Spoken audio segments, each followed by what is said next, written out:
James, welcome back to my kitchen. It's been 1 year since you were here last, and I'm really looking forward to kind of deep diving into all things nutrition in more detail. But how are you?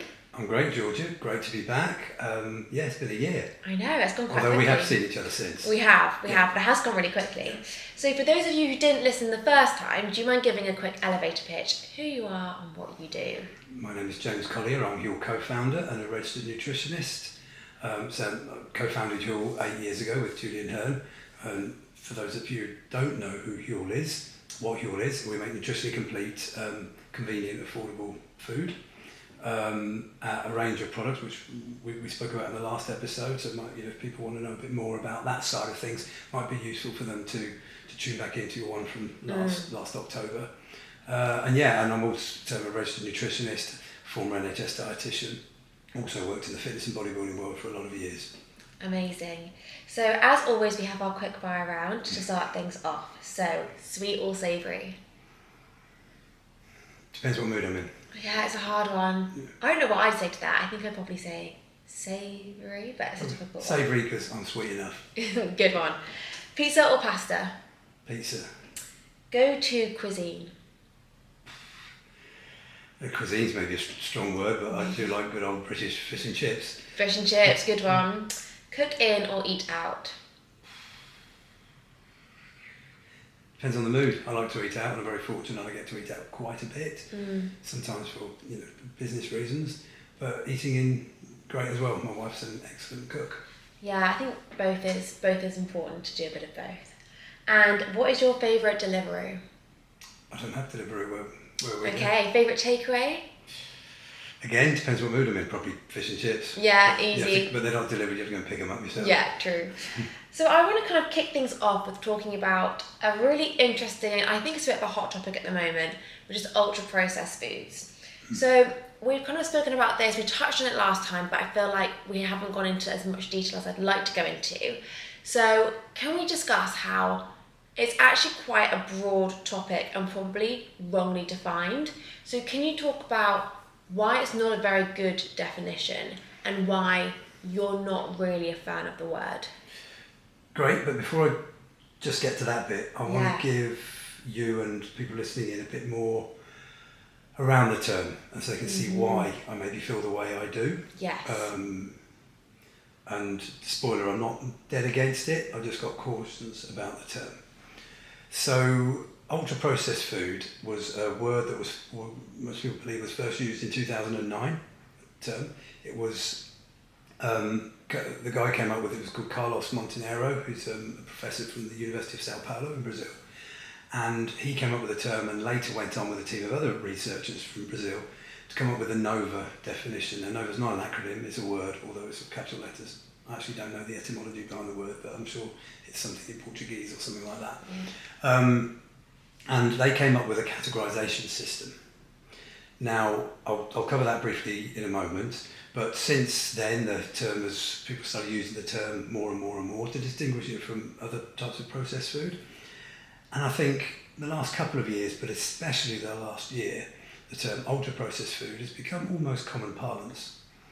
People are using it commonly, and I think that's been platformed, especially in the UK, by the popular book by Chris Van Tullochen, Ultra-Processed People, which is a really good book.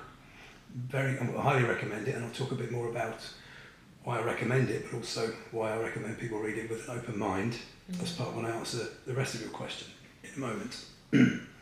Excuse my ramble, but No worries. I feel this is quite important because it's a hot topic, and it's a topic that's front of mind for me for a number of reasons. So NOVA, what is NOVA? It's a categorization system. Now, people have rightly thought, a number of scholars in the nutrition world have rightly thought that the way we view food is too reductive. They call the term food reductionism. And it was that term, food reductionism, was popularised by Michael Pollan in the early noughties with his brilliant book, In Defence of Food.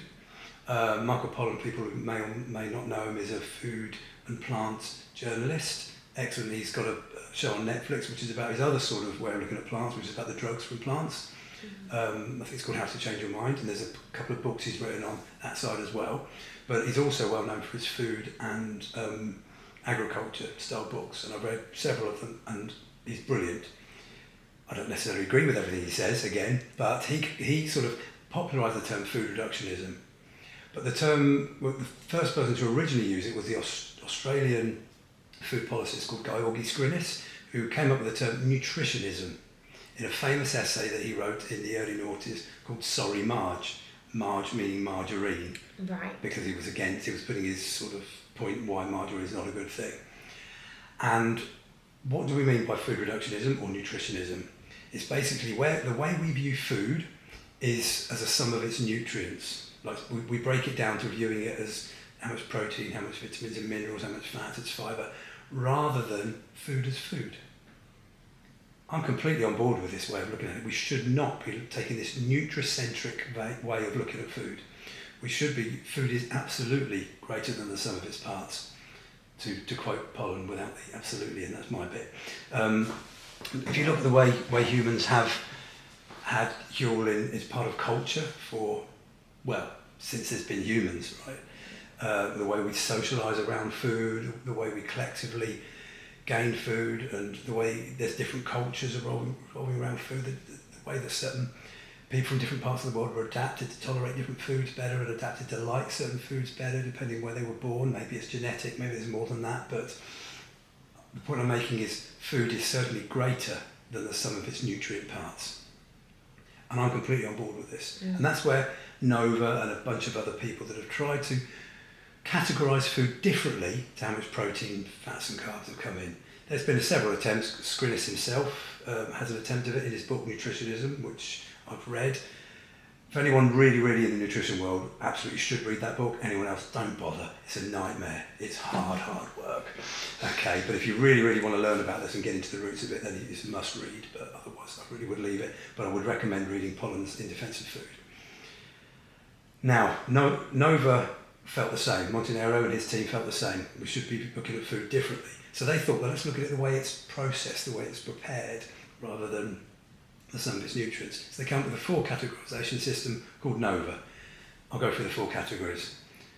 Category 1 are foods that are in their very minimally processed forms. Obviously cooking is a process. Chopping, preparing, basic things like that would be basic processes, and that's group 1.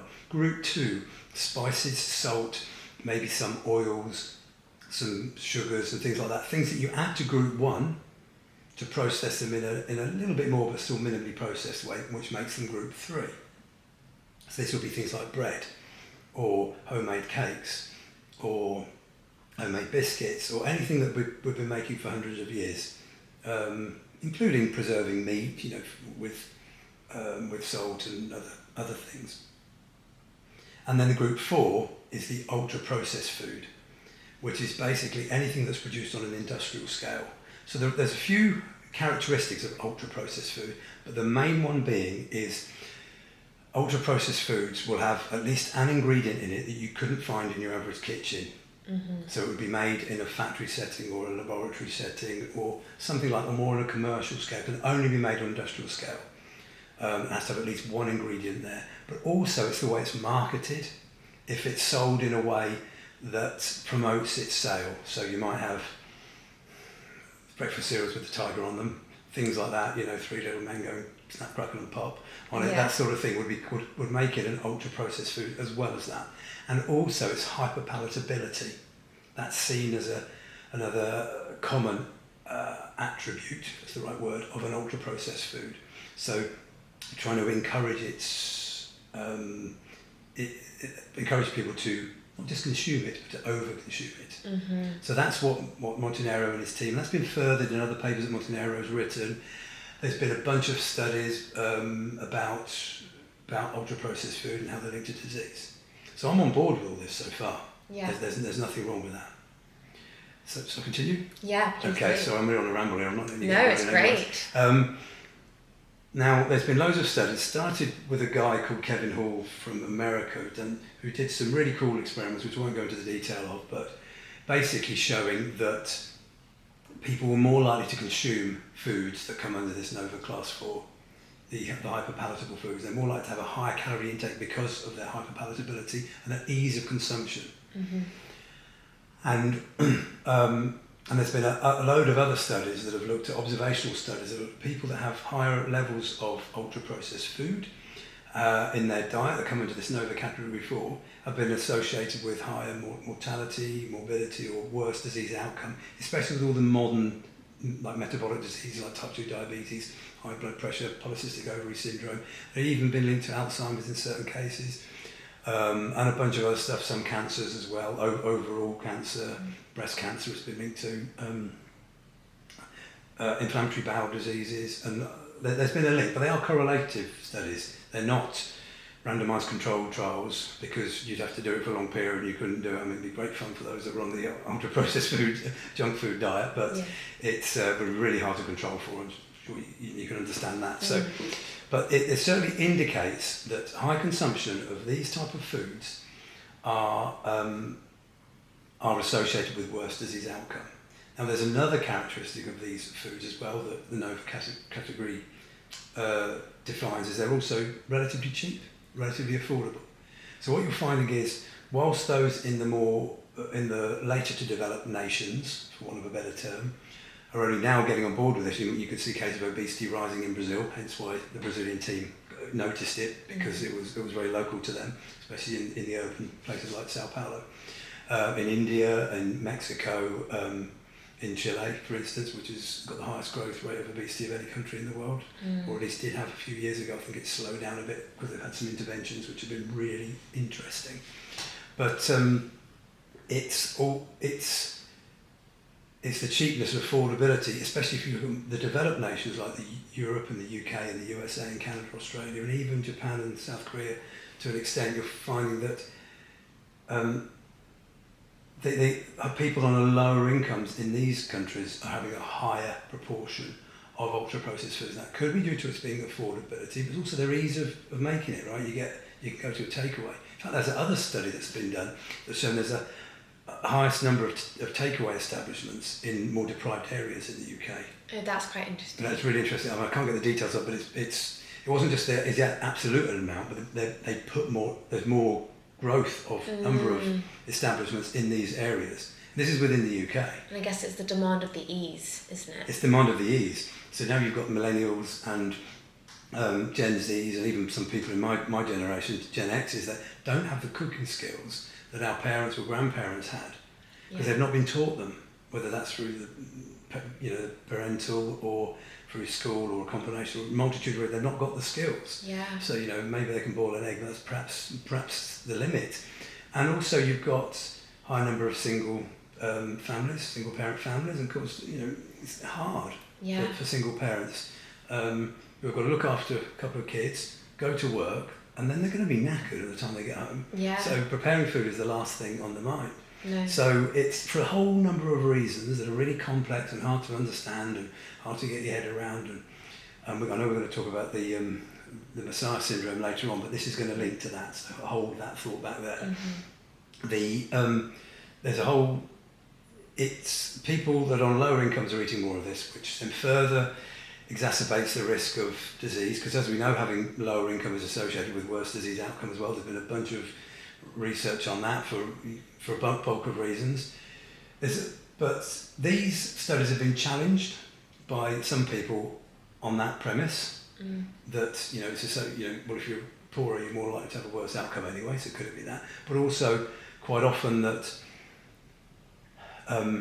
less healthy behaviours tend to come together, so people are more likely to have shit food, or more likely to smoke, more likely to drink heavily, more likely not to get enough sleep, etc. So is there association there? But the researchers claim to have controlled for all that. Okay. So that's where it comes from. Now, I would be wrong to challenge any of that data. People who consume a large amount of so-called ultra-processed foods, i.e. NOVA category 4, there is an association with worse disease outcome. I think anyone must accept that, and I certainly do. Yeah. Now, there's a number of challenges to that. So that's basically, I think I've steel-manned the case there for ultra-processed food and why we should be eating less. Yes, definitely. And I completely agree with all of that. And I think that is when people think of ultra-processed foods, that's originally where it's come from. It's come from those classic cases. However, there's now a other side to this, which I'd love to discuss, because there are some good ultra-processed foods, or foods that are categorised as ultra-processed foods and therefore deemed unhealthy, but actually they're not. So I'd love to touch on that, because I think sometimes some products are called ultra-processed, but actually they're just a processed food, but they're not necessarily bad for you. So there is definitely a subcategory in this. Hold the category thought. Okay. Let me just say one thing. So I spoke about food reductionism and how people like Skrinis and Montenero and even Pollen, they've tried to categorise food in a different way. So Nova have come up with this because they claim that the way we look at food is too reductive. Well, isn't Nova also reductive? It's just reductive in a different way. We've got 4 little boxes here that we've put our food in little categories.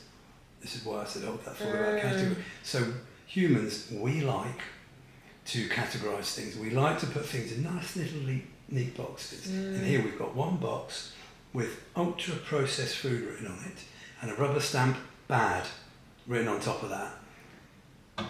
And that's just bad science. Yeah, that's so true. We love to put things in boxes, put things in categories, and not everything fits in a box. Least of all, our highly complex food system. As I've explained, the reductive way of looking at food that we've been doing for decades, I'm completely on board with the challenge to that. No objection here. But it's useful to learn from that. So my problem is, because there's a bunch of people that have run with this Nova and the ultra-processed food category, some really brilliant academics who on so many things I'm completely on board with.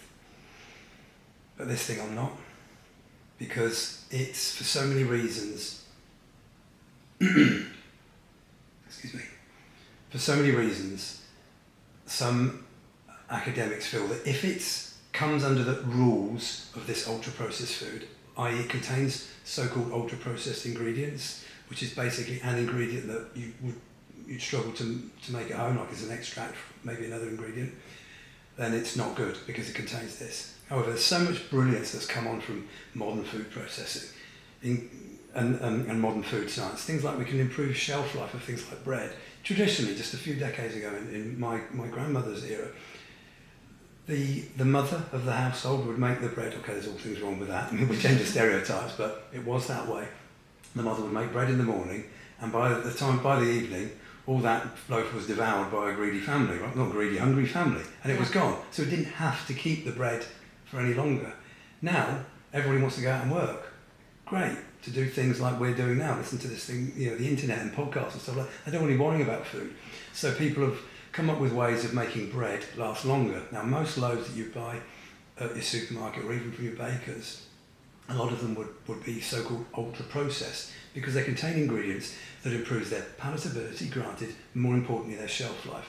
So we've got more food, access to a wider range of people to make it so we've got a flip that, the term malnutrition, right? People tend to think of it as not having enough to eat. Technically, the word malnutrition means improper nutrition. So obesity, for instance, is a form of malnutrition, but we don't think of it that way. We think of it as undernutrition. Yeah. But now we've got a problem where the type of malnutrition has changed, where it was undernutrition just a few decades ago, even in my lifetime when I was a kid. People who didn't have enough money were underweight. Now we've got a problem of overnutrition, malnutrition, and the wrong type of nutrition being the problem that's causing disease. Because yes, there are places in the world where there are still famine and people are not getting enough, but that's only because of political reasons.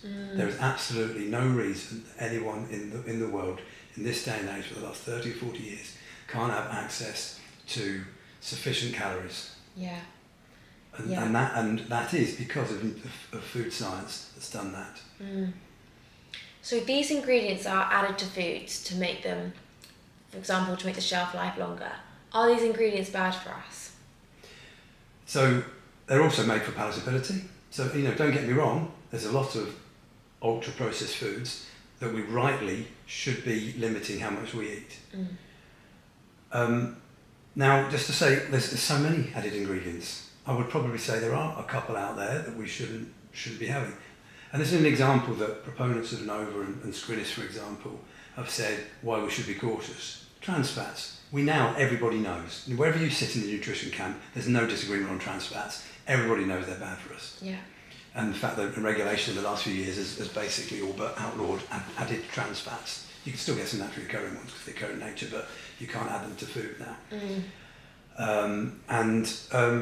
But when they came out, I think it was the 50s. To make this, butter was always a nuisance to spread if you had it in your fridge because it would ruin your bread. Now they make margarine spreadable from the fridge. This was partly due to hydrogenated oils, trans fats, and they were actually promoted. People said they were good for you, but of course we know that was really bad advice. Yeah. So it's right that nutrition commentators and academics are saying be cautious because we messed up before with trans fats.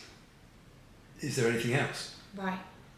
However, food regulation now is a lot more stricter, especially in the EU and UK. I know we're separate from the EU now, but we still follow most of the same rules because we've just not got around to changing them yet. Yeah. America's a little bit more lax, at least on some things, because it's a lot easier to get approval in America due to something called GRAS. Have you heard of GRAS? No, I haven't. So it's generally regarded as safe.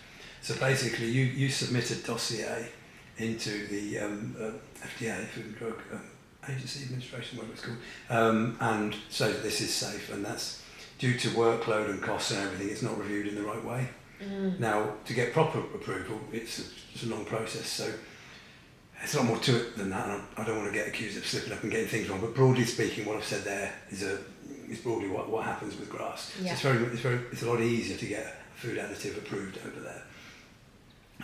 However, if it did turn out to be dangerous and you were putting something into the food system, the company would be in a lot of trouble. So that's seen as the check.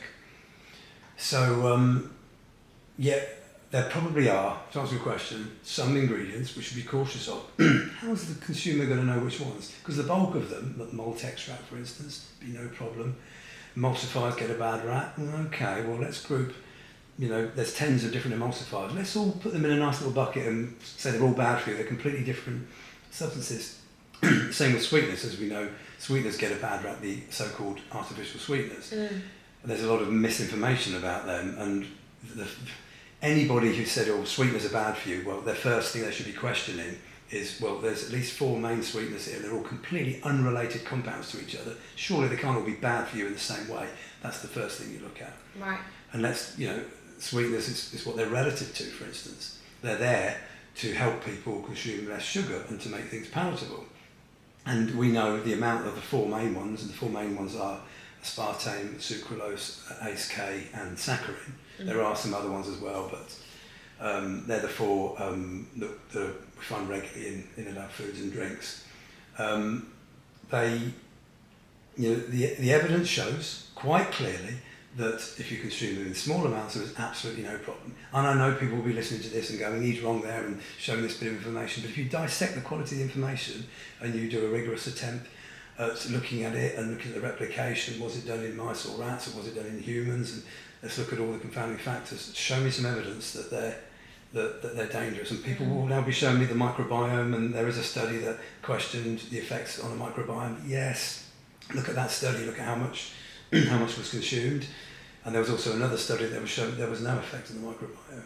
And even those that criticise, I'm not going to name names, maybe I should name names, they came names, but even Tim Spector, who I respect a lot, but I said, me and him are not on the same page on this issue, never met the guy, but he often says we should be cautious of sweeteners because they can disrupt the microbiome. But then I found the small print on one of his business's sites that's saying there is no evidence that it does disrupt the microbiome, but we should be cautious anyway. Right. Okay, we should be cautious about a lot of things. We could get run over when we cross the road, so maybe we shouldn't cross the road. Yeah. I'm being a bit of a cynic, and I don't want to be a dick, but I'm trying to make a point here that if you're going to follow this thing called the scientific method, and don't get me wrong, Tim Spector's, if I do a fraction in my life for nutrition, what he's done for nutrition, I will leave the world with a good legacy. He is brilliant. It's just a number of things I'm just not on the same page as him. Yeah. But what should consumers do what should they look like? What should they be looking out for? What should they be consuming? Because I think it can be confusing. It's hard, right? It is hard. It is really hard. Okay. It's what is the food. I think the hyperpalatability thing is quite a good one. Is it set up to be hyperpalatable? Now that's only a caution for a start, and I'm going to defend the ultra processed advocates here, those that bang on about we should be avoiding it. Nobody's saying. I don't think any of the really good ones, the reputable ones like Spectre, say we shouldn't consume any ultra processed foods. I don't want to misrepresent them here. Same with Chris Van Tullochen and ultra processed people. They're not saying that, it's just saying we should be consuming them in the knowledge that they're ultra-processed foods and consuming them with caution and cutting right down. Yeah. That's what they're saying. And now I'm on board with what these guys are saying, it's just if you were to substitute the word ultra-processed food for something else, then I'm on board, because a large number of these foods they're talking about, rightly, we should be consuming in moderation. But it is all about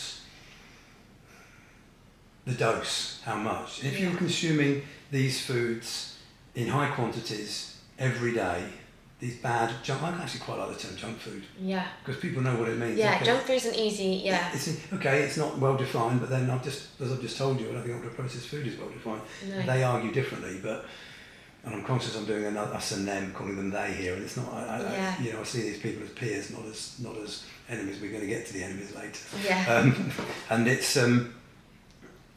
it's just not clear cut, and I think junk food is a useful term. Is the food high in the wrong types of fat? Yeah. Is it relatively low in protein? Is it low in fibre? Does it promote its hyperconsumption? Is it a breakfast cereal marketed with pretty cartoon characters? Yeah, a bit questionable. But let's talk about breakfast cereals. This is a great example of where I think the ultra processed food definition goes wrong, and it's also one that I'm completely unrelated to what I do in business. Breakfast cereals get a bad rap. When I've heard people like Spectre and Van Tullochen on podcasts and a bunch of others, they sort of say that most breakfast cereals are ultra-processed food. Okay, let's talk about shredded wheat, 100% whole wheat. So even under their definition, they wouldn't be an ultra-processed food. Okay. But if that was marketed as a low-fat, 100% whole grain, high-fibre cereal, then by definition they would be indicating that it might be an ultra-processed food, because they're telling the consumers to watch out for these sort of behaviours.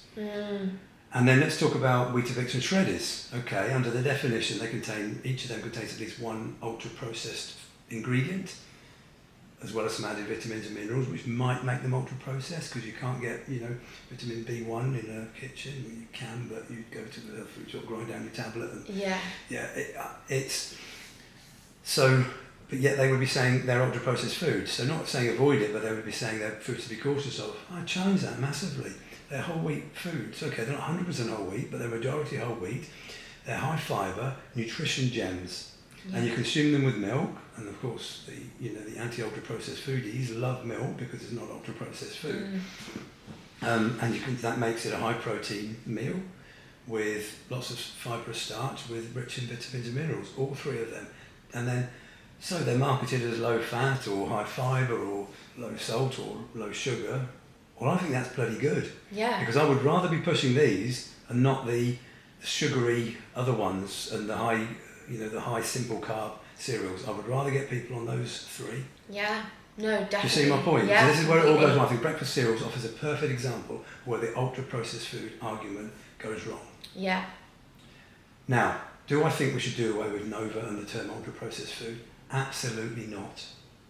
It is a very useful term for looking at things like how dietary patterns are associated with disease. Like we look at, say, the Mediterranean diet, look at disease outcome, or plant-based diets and plant-rich diets and how they're associated with disease outcome. I think it's really, really useful. But there it should stay in academia. What I'm getting a problem with, this is the crux of my issue here, is where academics and nutrition communicators, especially the credible ones, like the two I've mentioned, who I highly respect, are pushing the term into everyday parlance for the consumer, which is causing more and more confusion. You've asked the question, I can't answer it. Yeah. which of these ingredients should we, which food should we be looking at? Yeah. So, okay, that's broadly. I've got one more other thing to say on that, but you've got any other questions so far? No, keep going. So we like to put things in boxes. What should the box be then? Humans like it. I've just said the nutricentric way doesn't work, and I've also said the ultra-processed food Nova category doesn't work for very good reason, which I hope I've articulated clearly, and I hope people will challenge, because I might be wrong on this stuff. But what's the alternative? There is only one possible alternative, and that's maybe we should, we know that having a good amount of protein in a meal is good, because protein is more satiating. It does that broadly in three ways. It stimulates a load of it more stimulates some of the hormones like PYY and GLP-1, which tell us that we're full, so it takes the urgency of eating. It's also got a lower caloric availability. Do you know what that term means? Yeah, does that mean that it's not having as many calories, but you're not absorbed. So what you put into your mouth, fewer calories are absorbed. So let's take sugar, for example. If you have 100 calories worth of sugar, around about 99 calories of those will be absorbed into the blood and go on to be metabolised inside the body. Protein, roughly speaking, depending on the source, depending on the person, you have about 100 calories of protein, about 70 of those calories will go on to be used. Right. Starches and fats are somewhere in between. So protein, that's the second reason why protein is more satiating. It takes longer to digest, and so calorie for calorie, it's more satiating. And also the thermic response of protein. So when you eat food, there's a thermic response, a metabolic cost, so to speak, and the thermic response of protein is slightly higher than the other macronutrients. So how much protein is in a product is useful. Now, I don't want everyone to go away and look at how much grams of protein, because that's the nutricentric way that we're trying to move away from. Yeah. But the fibre as well is really useful. Now, there's broadly speaking two categories of fibre. Here I go again with the categories. Insoluble and soluble. Insoluble are the things that provide the bulk to your food and good for the digestion, have plenty of fluid with them, act like a sponge and move things along. Again, that helps you feel satiated, because it helps you feel full up, especially with fluid. And the soluble fibre, these are soluble, and the gut microbiome, all the good bacteria, they digest the soluble fibre themselves. They need to consume something. These are prebiotics, and they produce short-chain fatty acids, which go on to help cognition, and a load of other really, really cool stuff that we know a fraction about, but all we do is we know it's really, really cool. And again, help us feel full up. So the messages are. So this is the problem with a lot of ultra-processed foods. They're low in fibre. Yeah. So maybe we need a system, to come back to my idea, that looks at how much protein's in a food, how much fiber's in the food, the type of fibre, how much of the essential fats in relative to the amount of total fat, what the food sources are, the vitamins and minerals, not everyone, but just is it high in certain vitamins and minerals, certain key ones, as well as how it's been prepared and processed. So I'm not saying do away with it, I'm just saying it's part of the bigger thing. Yeah. But along with all that, if we're going to do this categorisation, putting things in boxes stuff, we need to look at its environmental impact as well. I know that's something you're interested in yourself. Yeah. Okay, we've got objective markers these days for environmental impact. We can look at CO2e, carbon dioxide equivalents of food. We can look at land use and biodiversity and stuff like that. There should be some form of using that. And as well as that, the cultural of food. Now, culture's fluid. There's never been a single food culture.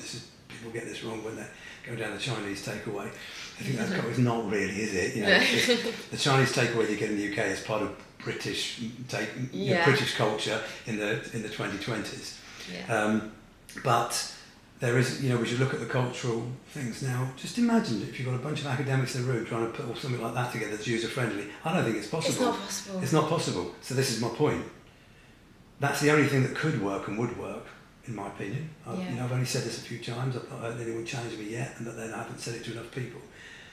But I don't think it's possible. So maybe this highly complex food thing, the thing that the Nova and Scrinnis and Pollen and all the others that are, they want to get away from reductive. Well, they've just brought another form of food reductionism in here. So maybe we just stop this whole trying to categorise things and then learn about everything. Yes, do I think we should be considering how food is processed? Absolutely, even ultra-processed. But it shouldn't be a warning or anything that some people are pushing for. We should be allowing people to make choices, because, like I've mentioned, people that are on lower incomes, it's more all they can afford. And a lot of people, they're having a pretty tough time anyway, but being told that what they're eating is going to kill them just isn't very helpful to people that have already got some challenges. Yeah. And I'm aware of my own bias and privileged self in the way I'm talking there, even sounds quite insensitive. No, but it's so true, and I think there's one thing being aware of it, but I think as consumers, food, like you say, it's more than the numbers, more than the categories. And I think for academia, like you mentioned, categories may work, but for consumers, it doesn't work. And then I think taking this kind of word ultra processed and kind of leading it on to my next question, which is kind of linked to the Messiah syndrome and influences, like I think these like big hot topic words are like keywords get thrown around and then misinterpreted, and then people kind of take them and use them in ways that are just wrong. And I think that, yeah, for academia purposes it works, but for consumers I just don't think it's very helpful. And actually really interesting in terms of like the whole kind of lower income and ultra processed, I think it's a bit of a catch-22 as well, because the more that they can't afford, the more they demand the ultra processed, but then the more the ultra processed is available, the more they consume it. So it's a bit of a like catch-22 there. But leading on to the next part, which is like the Messiah syndrome and influences, can you explain a bit about firstly like what the Messiah syndrome is? Because I read your Substack on this and it was really interesting, and I think it would be quite, first can you just define what the Messiah syndrome is? Okay, so you mentioned my Substack, thank you. If people want to read more about my sort of ideas in nutrition, I do put a bit of science in it, but I'm trying to be a bit more food philosophical. I don't know whether I'm... No, it's great. So I've got, by the time this podcast's gone out, I should have an article on called Unprocessing the Ultra-Processed Mindset, which should succinctly, in 4,000 words, say broadly what I've said now, so anyone wants to read that. But you're referring to my article that I wrote last month, Messiah Syndrome in Nutrition, where I'm very cautious of some of the misinformation that goes out there, as are a lot of credible nutritionists and academics. Now, a couple of years ago, I was talking to one of my nutritionist friends, and I was having a rant,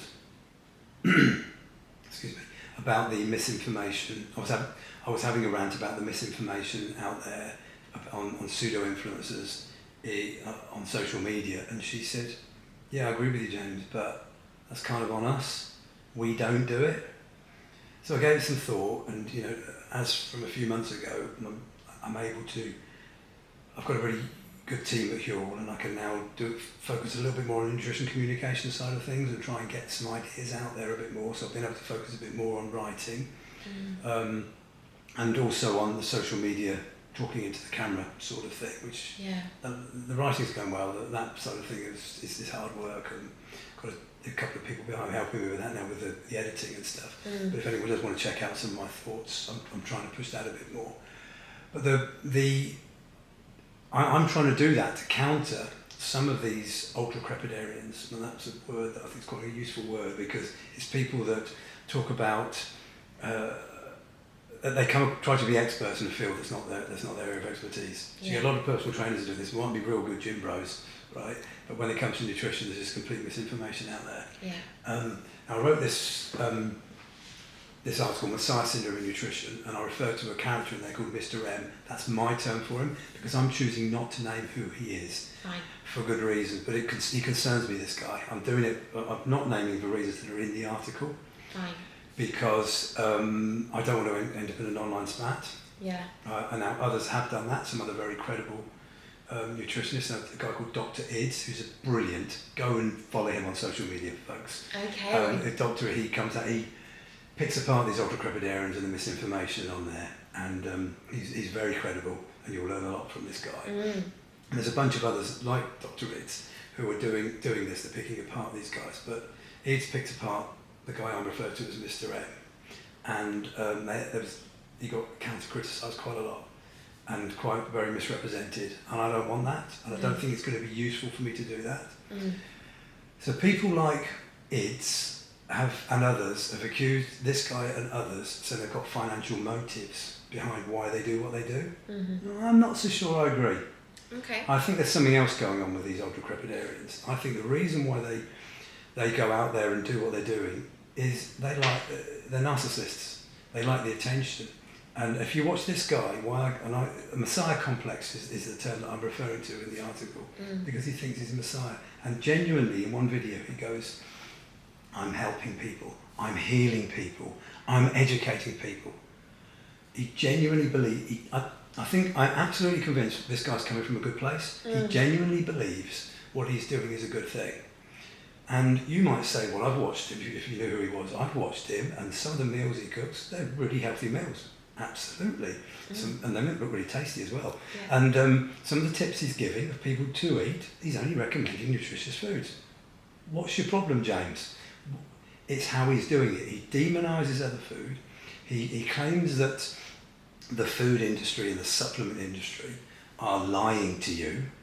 Like there's a big cabal of people that come together on the third Wednesday of every month and try to see how they can deceive the British public and take your money and ruin your health so they can control you. I mean, I'm getting carried away a bit there, but that's the underlying feeling I get when I watch this guy. But and the other thing that worries me is his growth is, social media following is getting massive. Now, there are other people, I've just used him as an example, there are certain people who follow the carnivore diet, certain people who follow the vegan regime, they're exactly the same. Wherever you are on the nutrition spectrum, for want of a better term, I'm seeing this sort of behaviour. But this guy, he's a prime example of it. And yes, I'm sure he is making money out of his social media presence, but I don't think that's what drives him.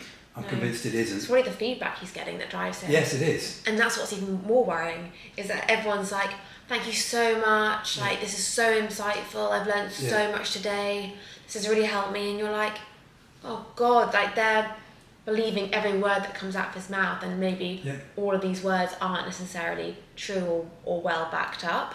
And I so get the frustration, because for someone like yourself who's got so much knowledge and so much experience in the industry, and all of your statements and facts are so backed up, it's so frustrating, because you're like, well, I've got so much information to give, you're here chatting some truths and some not so truths, and everyone's like taking it as like the Bible, and you're like, this is actually really, really frustrating.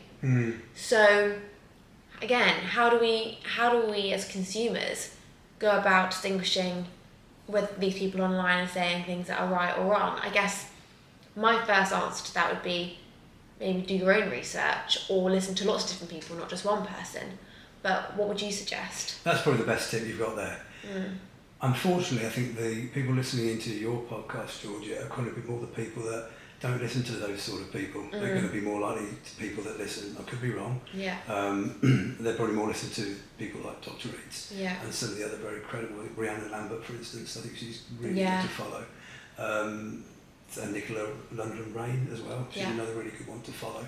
People, they'll be following the likes of these people, and maybe even me, whatever one of the 5 followers I've got. And it's so they probably don't need converting. But what you said, listen to a lot of people. And if you find it confusing, okay, who seems credible? Who seems credible out of that? Well, here's a few tips to discern who's likely giving you good advice. Now, if the individual talks in absolutes, they'll say that if you eat this, you will die, or you will. This will happen, or otherwise have this product and it will improve your health 1,000 times, or something like that. Speaking in absolutes, they're very likely not very credible. A good scientist will talk in a lot of nuance. They'll say, hey, you should probably try and cut down a little bit of this, folks. Maybe have a bit more of this over here. And they'll be talking like that, very nuanced, very non-black and white, accepting the complexity of the food system. And that's the first watch out. Secondly, do they demonise any particular food ingredient or food groups? So will they be saying, don't ever have ultra-processed food? Which is why it was important that I didn't misrepresent that other bunch of communicators who do not fall into this category at all. People like Tim Spector and Chris Van Tilligan, I want to emphasise that they are not this. They give some really, really useful advice. So if they're demonising certain foods, then they're very likely not someone you should be listening to. The other one is they'll say the word fact after everything. oh, this, if you have this is, if you do this thing, it'll help you. Fact. Or so true. And that's, nothing's factual. Or they'll say, they are lying to you. They'll say this big cabal of, people who are giving you information. And this is the point I was making in the Messiah Syndrome article, that Mr. M, he claims that that people are trying to get him off social media because they don't like what he's saying because he's ruining their livelihood.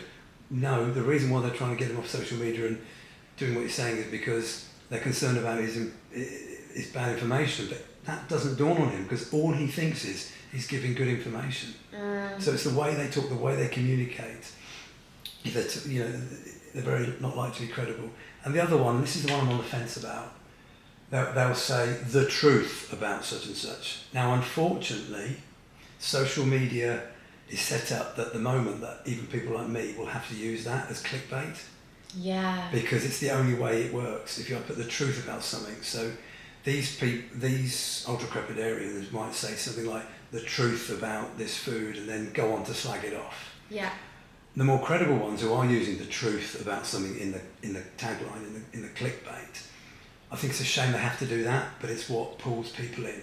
But then they should be going on to be a bit more nuanced in what they say afterwards. Yeah. That's the difference. So there's a few watch outs there, but I think I'm already talking to the converted here when you're... Yeah, but it's really good points actually. And also there's two things I want to say on that. Firstly, it's crazy that they speak so black and white when everyone is so different.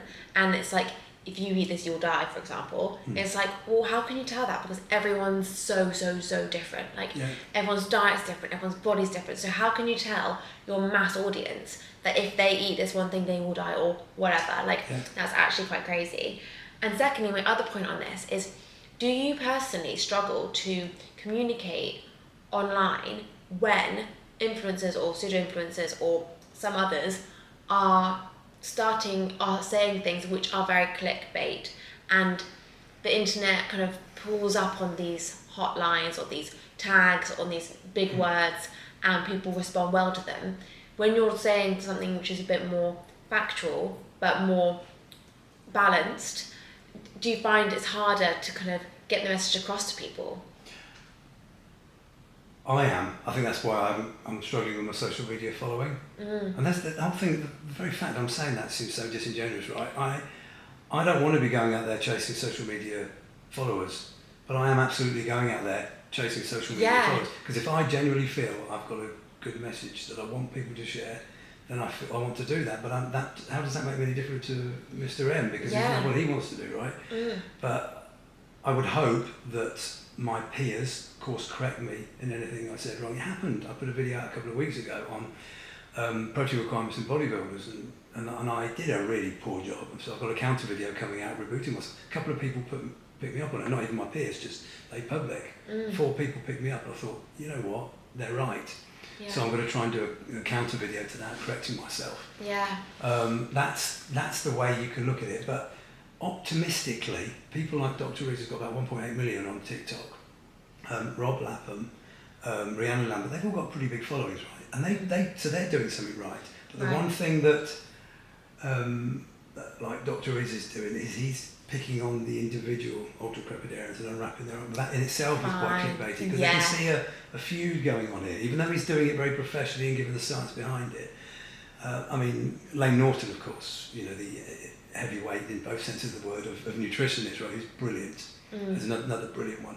He does a lot of these unpacking ones, and the way he does it, and he's possibly one of the most famous nutritionists in the world at the moment. And that's optimistic. If he can do it, and he can do it, and stuff like that. Isn't that good? Doesn't that mean that there is hope out there that people are listening to? Unfortunately, I do feel the audiences are very different. Yeah. You've already got those that are already converted and listening and very open-minded, listening to Lane Norton and Dr. Reed and stuff like that, compared to... Yeah, it's like, how do you communicate to the masses when it's like, are you trying to communicate to get the likes, or are you trying to communicate to get the message across? And actually, when you can do both, that's an art, and it's great. And then when you get the method, you can replicate it, but it's actually really, really difficult. And it is crazy that we're even having the conversation about how to communicate to the masses, because ultimately the aim is to communicate the message across, but you want to speak to a large portion of people. So to do that, you've got to think about how to get it across, how to present it, and it is a challenge, and I completely get that. Which kind of leads me on to your book, which is exciting, but I feel like you've got a story to share about how you've managed, or the journey you've had to getting it published, or the journey you've had to maybe not so getting it published. Can you share a bit about that? So I think I might have alluded to the fact there's a book coming out last year. Yeah. Yeah, that was optimistic, wasn't it? And in lockdown, broadly speaking, in early lockdown, like everyone did, we got a bit bored. I started writing a few essays about my own dietary strategy, which I think I might have broadly covered in the last podcast. And I thought, there's a book here to back up my rationale behind it. So I started putting together a book.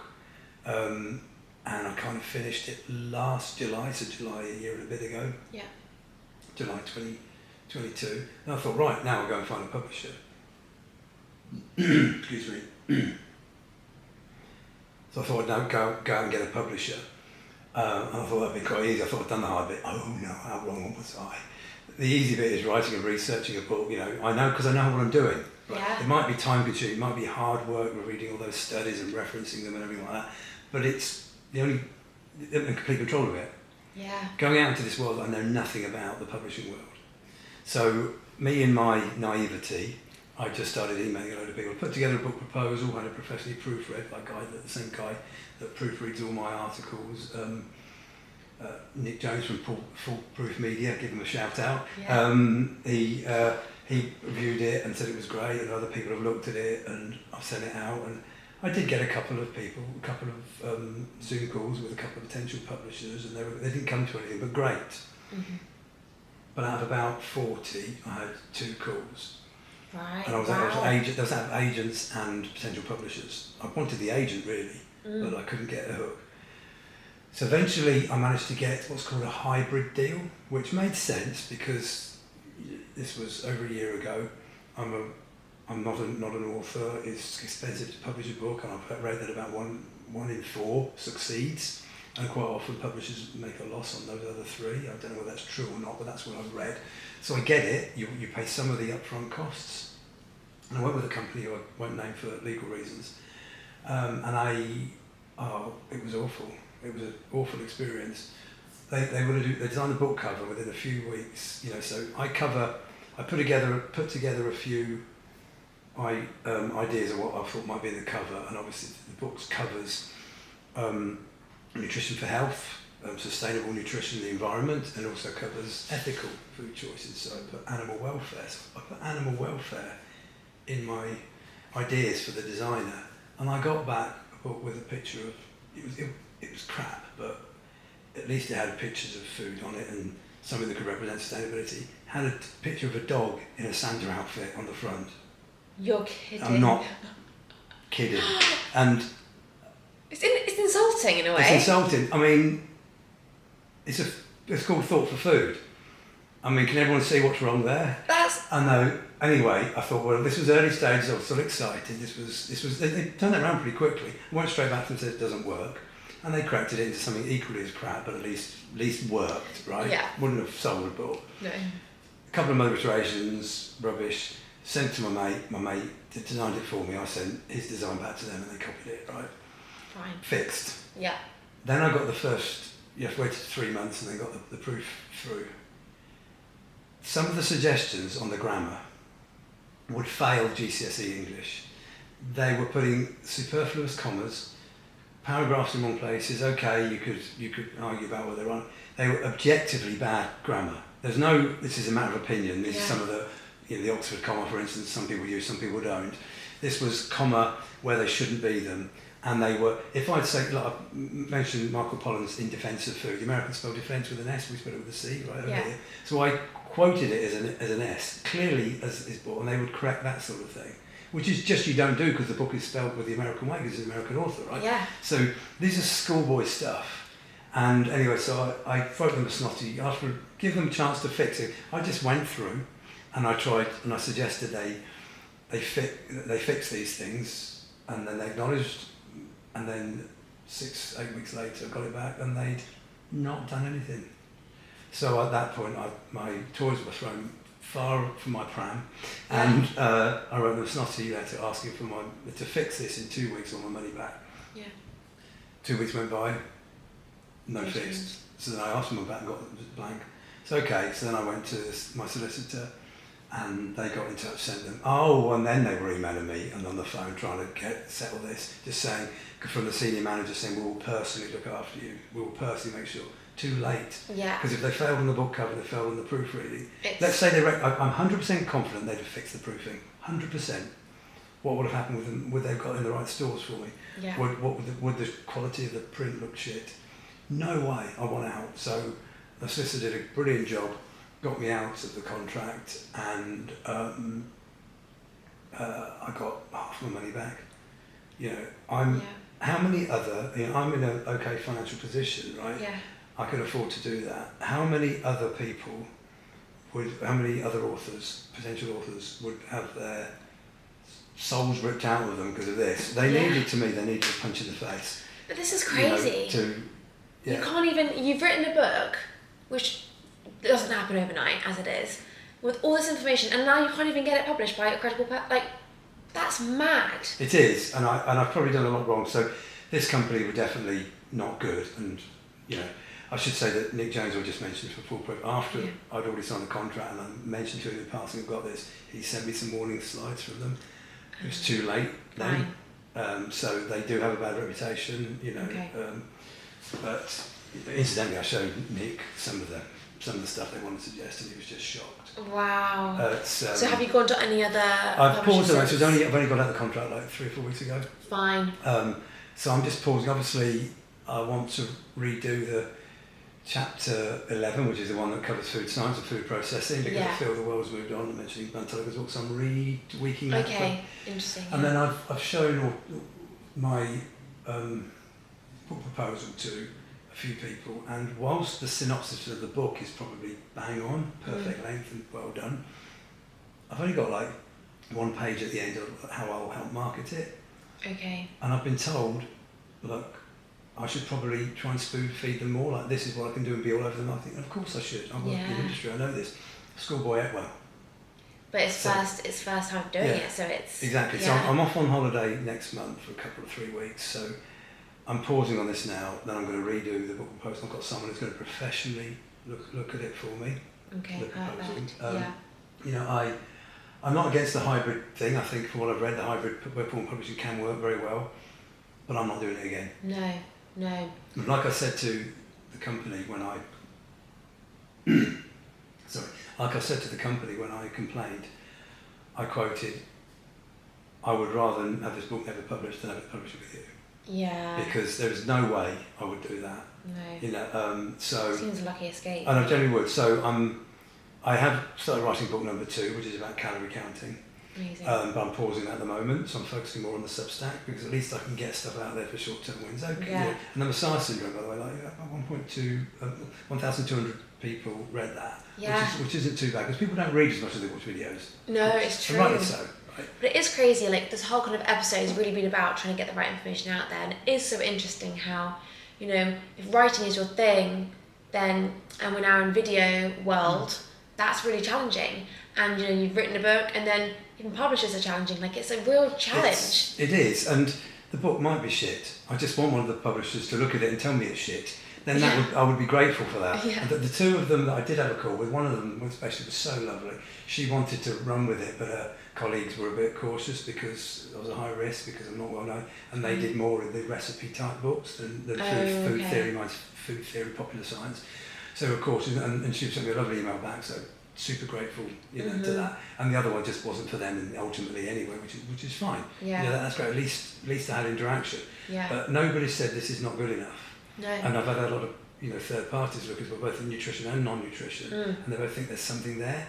So all I want is a publisher to tell me, this is just not, it's a rubbish book, and then I'm happy. Well, yeah. That might sound weird, but then I'd know. But clearly it's not, because you've got so many people looking at it. It's just maybe it's not fallen into the right hands. But the main reason I write is because, yes, I want my information to get out there, but as we know, people don't read as much. But the reason I write and publish stuff on Substack and other platforms is that writing forms my ideas. It helps me form it. I have these ideas bubbling up there and I can't say them. I would not have been able to say what I said today about the ultra-processed food if I hadn't have written that article or written stuff about processed food before.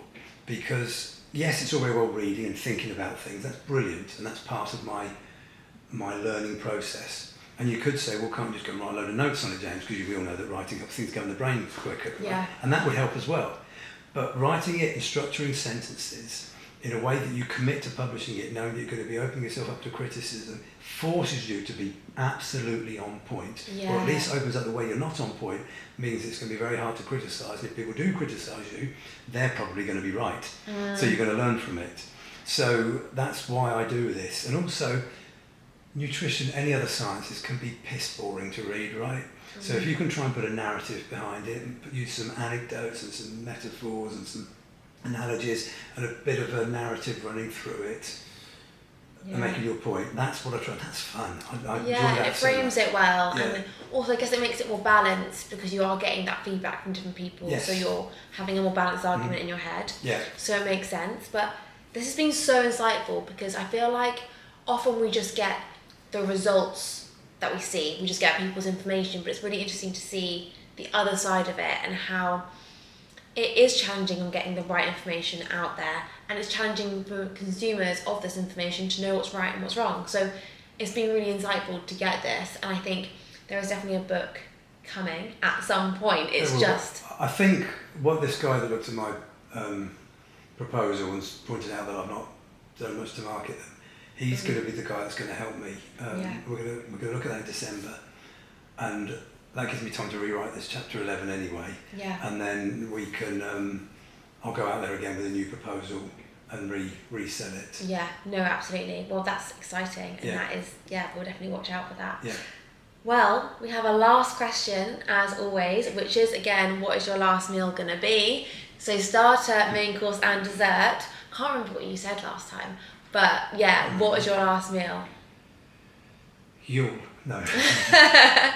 Could be. Could be. It'd be quick and easy to get over and done with. Yeah.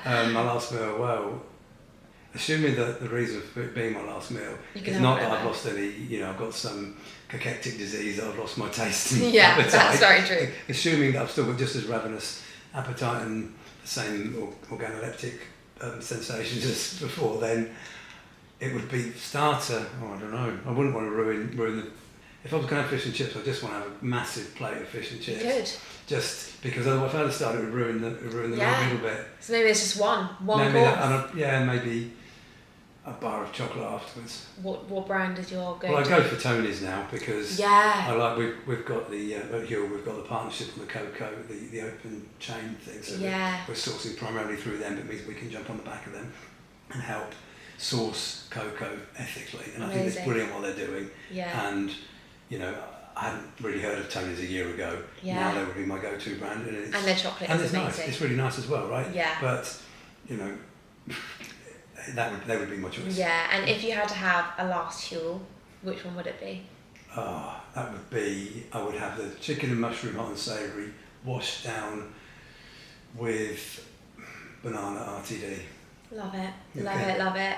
James, as always, thank you so much for coming on. Always so insightful. This is a really good episode to, as we mentioned earlier, have a look at the other side of things. It is hard to cut through the noise. There is so much out there. We are literally drowning in content, in facts and information. Just going on your phone, you can see so much, hear so much, read so much, but what of that is true, what is false, what is misinterpreted, it is really confusing sometimes. So this is really interesting to kind of clarify some of that. So thank you so much. It is. It's really hard for people to discern what's true and what's not true. So people can always get in touch with me through any social media channels. They can watch my video content. They might find that it's quite useful for them. Yeah. On all major social channels. Amazing. Thank you so much. Thank you for having me again, Georgia. You're welcome.